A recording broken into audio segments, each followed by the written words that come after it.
It's Christine McAllister, the founder of Life with Passion, coming to you today from beautiful Northern California to talk with you about procrastination. This is day 4 of the Building Business Systems and Structures Challenge. And I'm really happy to be with you here today because I want to share about procrastination. Procrastination is one of those things that so many of us, when we're high achieving, when we're driven, when we have these big goals and dreams, so many of us deal with. And it can really hold us back. And I do not want that for you. So Life with Passion, I started Life with Passion to teach people about the things that I have learned over the past 11 years as an entrepreneur. Hey, thanks for joining. Good to see you just down the road a few hours in LA. I am very, very aware of how much procrastination can stop you in your tracks, because it has for me for a long time. And so I've made a little bit of a study of procrastination, both for myself and for my clients, because it's such a common struggle where we deal with it. It holds us back and we're not sure why, and it drives us crazy, right? So we're very, very aware that we're procrastinators if we are, but we're not aware enough to stop us. And that is why I want to talk about procrastination today. So if you're like me, and you are either an aspiring entrepreneur or you are an entrepreneur, then you probably really like feeling productive. You like checking things off of a list. But sometimes it's hard to get the most important things done, right? So the things that you know that you actually really, really need to do, maybe they require a larger chunk of time. Maybe they're not going to get you the satisfaction of checking quick things off that list. Maybe you feel overwhelmed by them. And as I've looked into why we are this way, some people are not. And I always really envied those people. My mom is the kind of person who naturally gets the hardest thing done first. She just does. She just sits down and she's just able to overcome that, whatever that is, and just do it. And I did not inherit that from her. I have naturally, of my own devices, been a person who would continue to put off the thing, even if I knew it was going to make me money right away, even if I knew it was the most important thing I could possibly do. I would put it off. So we're here today to talk about the things that I have learned that have helped me to beat and push back procrastination, push past procrastination, because procrastination ultimately is really part of the human condition. It doesn't mean that we're bad. It means that we're dealing with something stronger than the knowledge that we should go get this done, right? Than the knowledge that we should go get this done. I read this one article from a guy named Nick Ortner, and he says procrastination comes from dealing with having unresolved emotions around the task at hand. And these could have nothing to do and be totally consciously unrelated. Like you're not aware, oh, I really need to go update my website, but I'm feeling the unresolved emotion of whatever, so I'm not going to do it. It could be something totally unrelated. It could be something that your brain just attached to that task. It could be anxiety of you not knowing exactly how to do it, of it not turning out perfect, which is something I can really relate to, right? So the things that I have really identified for me are things like unresolved emotions, and these unresolved emotions can be anxiety, the fear of failure, and perfectionism. Who is a high achieving, motivated, big dreaming, big goal kind of person cannot identify with having anxiety, fear of failure, perfectionism? Yes, not knowing 100% exactly how to do it, right? And yet we also know consciously that once we start doing it, we're going to feel better right away. Like once we finally get over that hump and start doing it, our brain's going to relax, our body's going to relax. That tension that we felt all along over not having this done, not having this resolved, is going to dissipate and begin to disappear because we're finally addressing it. We're finally doing something about it. It's like I always say, action relieves anxiety. And so this is about the techniques to getting you to start. because we know there are plenty of reasons that hold us back just from starting. Thank you so much for the hearts. But we need to get to the point of starting. And keep in mind to go easy on yourself, because those emotions are much more powerful than the rational part of our brain. So it's generally accepted that 85% of our brain is subconscious, and that's where our emotions reside. That's where these strong, feelings reside, and only 15% is conscious and rational. So guess what wins when you're feeling something really strongly? Of course, your emotions. So we're looking at addressing those. So here are my top tips for pushing past procrastination. Yes, getting stuck is huge. I hear that all the time. I work with my clients on that all the time. Getting stuck, it's something I can totally relate to too. If there's something specific that you're stuck about, Guillermo, I'd be happy to address what that is. If you tell me what you're struggling with, feel free to ask that question. And hi, welcome to the Scope, talking about ways to push past procrastination. All right, first thing is you pick one thing. When you're first starting out, you pick one thing that you're going to get done today. This has to get done today. This is your one thing, and maybe you've been putting it off for a while. And if it's a big thing, then you pick a small part of it, okay? Then you break it down and you put that small part on your to-do list for today, that you've gotten it started. And any efficiency, productivity expert will tell you start with the hardest thing first. Brian Tracy, the author of Eat That Frog, that's the whole idea of eating that frog. You start with the hardest thing first.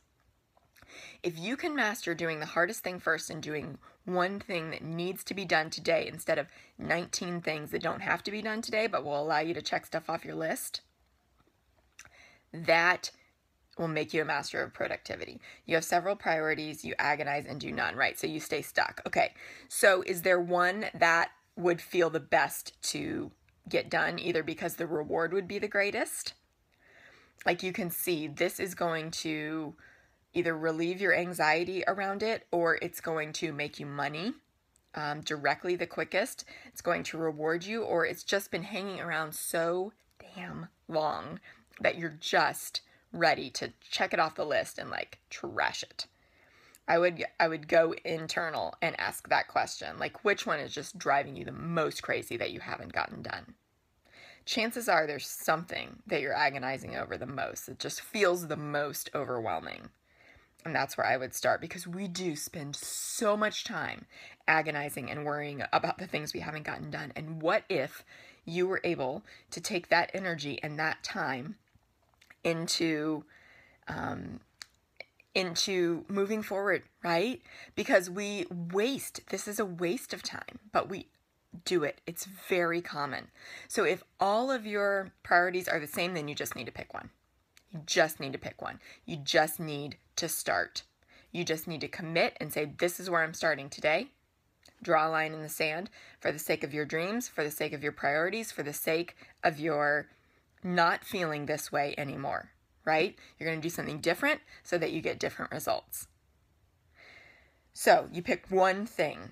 And if not one thing is more painful than the others, then you just pick one. Then you just start, right? Then you just start, because they're all hard. Okay, do this one thing, you'll become a master of productivity. Then, or choose this one thing. Set a ridiculously small amount of time that you will work on this task that you've been putting off forever. That's number 2. It could be 5 minutes. You set a timer on your phone, you shut down distractions, and you say, I'm going to do this for 5 minutes. My brain is going to work on this task for 5 minutes. You may find, usually, my clients tell me this is true, that once you get started, it's easier to continue for longer if you want to. Thank you for these hearts. I'm loving them. Reward yourself after 5 minutes for getting this started, okay? But really be intense and intentional about getting it started. Put it on a timer and look at your screen or whatever it is, if you're talking about something that's not offline, and go for it. Super important. You just have to start. Now, you may need a step before this and a step after this, and this step is accountability. You need to put peer pressure to work for you, right? Like, this is where peer pressure can come in a positive way. You tell someone who maybe also needs accountability and help, you tell them what you have to get done today, what they have permission to like slap you in the face if you don't get done, virtually or in person or whatever, and choose somebody who's really gonna ask you about it. Trade priorities for the day with someone you can be honest with and someone you want to be held accountable to. Usually it's best if this person is not like a partner, a spouse, a girlfriend, a boyfriend, because that just opens you up to all kinds of interpersonal stuff. Somebody who is on the same journey as you, a friend, but somebody who is going to give you some tough love where needed, and you know that about them. Or if you don't have somebody like that in your life, you find somebody like that. Often I'll encourage clients, like, if you don't have somebody, because a lot of times we don't, we feel very alone in our entrepreneurial journeys because we're the minority. You find somebody online. You join a Facebook group that can have the people that are like you and are chasing the same goals. And you say, look, I need you guys to ask me tomorrow if I did this. Get accountability somehow. There is absolutely no excuse not to. Find it. Ask for it. Okay? Get accountability and make sure they're going to ask you in 24 hours, did you do this or not?